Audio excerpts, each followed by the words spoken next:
زمانہ میں جو اللہ نے وعدہ کیا تھا میں ضرور بضرور زمین پر خلافت دوں گا، ابو بکر کا مسلح پہ آنا اللہ کے وعدے کا اظہار ہے۔ ابو بکر کے بعد عمر کا مسلح پہ آنا اللہ کے وعدے کا اظہار ہے۔ عمر کے بعد عثمان کا مسلح پہ آنا اللہ کے وعدے کا اظہار ہے۔ علی المرتضیٰ کا مسلح پہ آنا اللہ کا اظہار ہے۔ اور پاک پیغمبر کے بعد خلفائے راشدین کا حضور علیہ السلام کے مدینہ منورہ میں منبر و محراب کا وارث بن جانا یہ محمدی فیصلہ نہیں، قرآنی فیصلہ ہے۔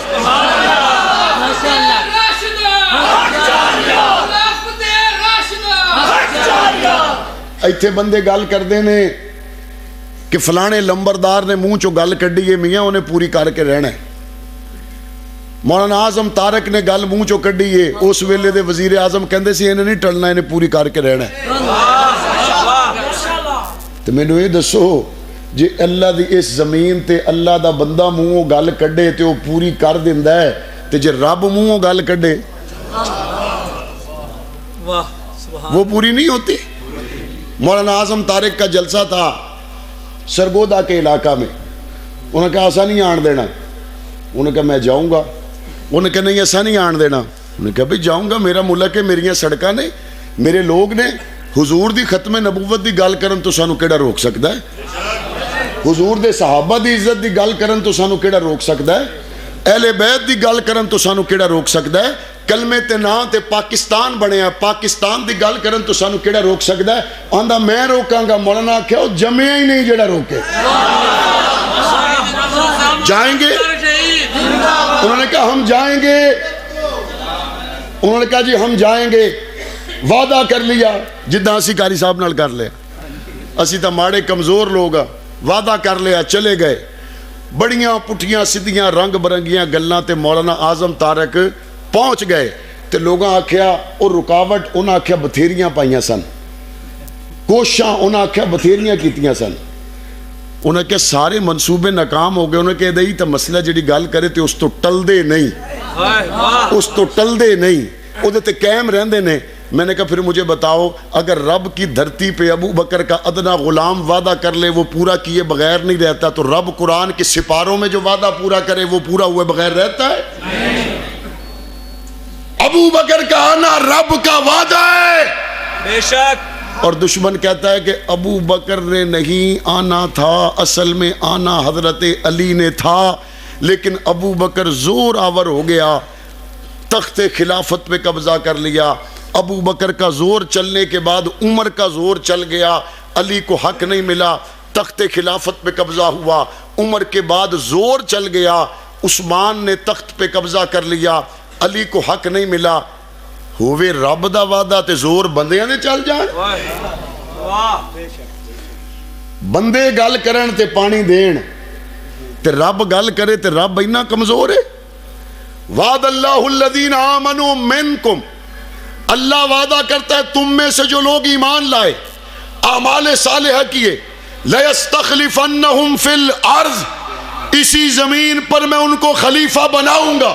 اللہ کا اعلان ایک طرف ہے اور دوسری طرف جھوٹے کی روایت ہے۔ اب ایک طرف قرآن کی آیت آ گئی، دوسری طرف جھوٹے کی روایت آ گئی۔ مسلمان جھوٹے کی روایت کو نہیں مانتا، جب بھی مانتا ہے قرآن کی آیت کو مانتا ہے۔ قرآن دی آیت کہندی ہے کہ اللہ دا وعدہ پورا ہویا تے اظہار ابو بکر دی شکل وچ ہویا، ہوا یا نہیں ہوا؟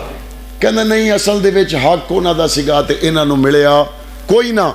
اچھا تو سب سے بڑا الزام سیدنا ابو بکر صدیق پر جو لگایا، پہلی بات یہ ذہن میں رکھیں یہ اللہ کا وعدہ ہے، یہ اللہ کا وعدہ ہے، اس پہ الزام لگانے والا رب پہ الزام لگانے والا ہے، اس پہ الزام لگانے والا مصطفیٰ کریم کے انتخاب پر الزام لگانے والا ہے۔ الزام لگاتے ہوئے کیا کہا؟ حضور کے بعد حضور کی بیٹی کو ابو بکر نے حصہ نہیں دیا۔ میں نے کہا آسان بات ہے، ابو بکر صدیق کی اپنی بیٹی بھی حضور کے نکاح میں تھی، اگر حضور کے جانے کے بعد ابو بکر نے اپنی بیٹی کو حصہ دیا اور نبی کی بیٹی کو حصہ نہیں دیا. عمر کی بیٹی بھی حضور کے نکاح میں تھی. حضور کی پراپرٹی کو وراثت کے طور پر تقسیم کر کے عمر نے اپنی بیٹی حفصہ کو حصہ دیا, نبی کی بیٹی کو حصہ نہیں دیا. ہم کہیں گے ناانصافی کی ہے, لیکن اگر نبی کے جانے کے بعد ابو بکر نے عائشہ کو بھی حصہ نہیں دیا, عمر نے حفصہ کو بھی حصہ نہیں دیا, اور نبی کی بیٹی کو بھی نہیں دیا, تو ماننا پڑے گا انہوں نے جو کیا ہے اپنی من مرضی سے نہیں, محمد کے فرمان کے مطابق کیا ہے. سبحان اللہ, ماشاءاللہ. اور الزام کس پہ لگایا؟ جس نے شاہی سے کفن بھی نہ بنایا. الزام کس پہ لگایا؟ جو مصطفیٰ کریم مانگے تو دیواریں ٹٹولتا پھرے کہ سوئی گھر نہ رہ جائے. الزام کس پہ لگایا؟ جس نے تخت خلافت پر آنے کے بعد کہا میرا وظیفہ مزدور کے برابر لگاؤ. الزام لگایا تو کس پر لگایا؟ جو فاطمۃ الزہرا کے نکاح کا گواہ ہے. الزام لگایا تو کس پہ لگایا؟ جو علی کی نمازوں کا امام ہے. الزام لگایا تو کس پہ لگایا؟ جو حسن و حسین اور عباس کی نمازوں کا امام ہے. الزام لگایا تو کس پہ لگایا؟ جو 1400 سال ہو گئے آج بھی محمد کے پہلو میں آرام فرمائے. تیری زبان نہ ٹوٹی؟ جے نہ ٹوٹی تو کسی نے کھینچ کے کتے آگے بھی نہ پائی.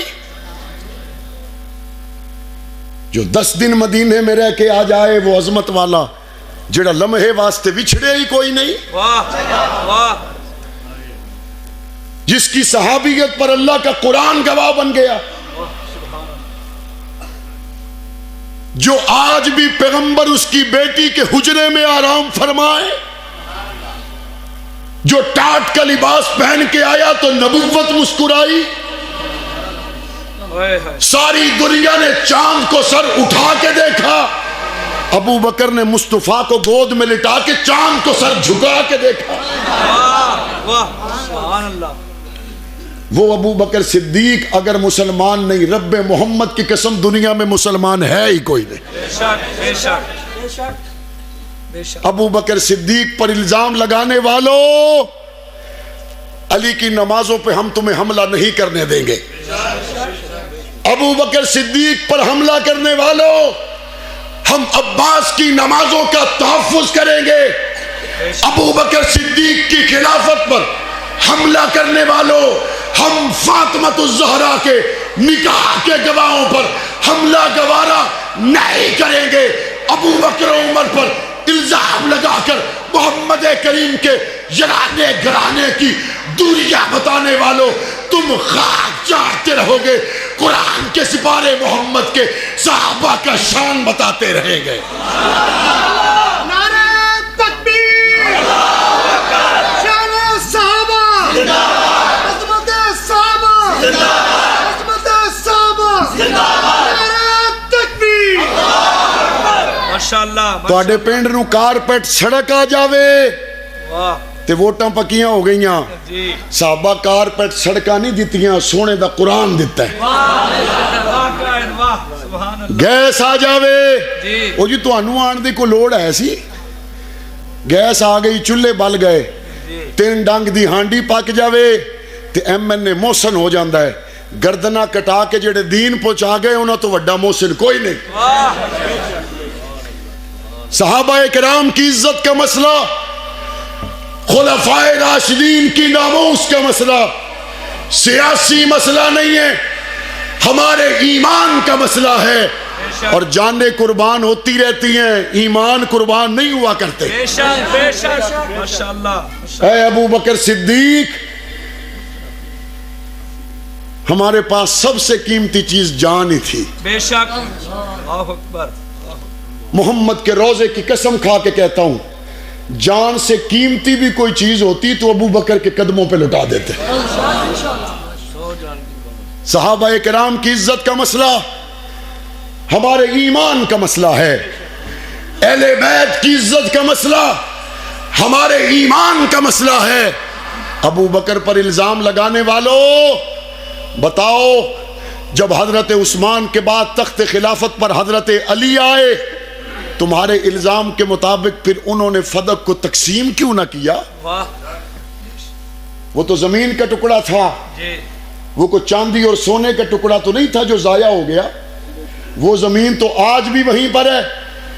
حضرت علی المرتضیٰ کا اپنے دور خلافت میں اس تقسیم کو نہ بدلنا، ابو بکر کی تقسیم پر باقی رکھنا، عمر کی تقسیم پر باقی رکھنا، عثمان کی تقسیم پر باقی رکھنا، اس بات کی دلیل ہے علی کو ابو بکر کے تمام فیصلوں پر اعتماد تھا، علی کو عمر کے تمام فیصلوں پر اعتماد تھا، علی کو عثمان کے تمام فیصلوں پر اعتماد تھا۔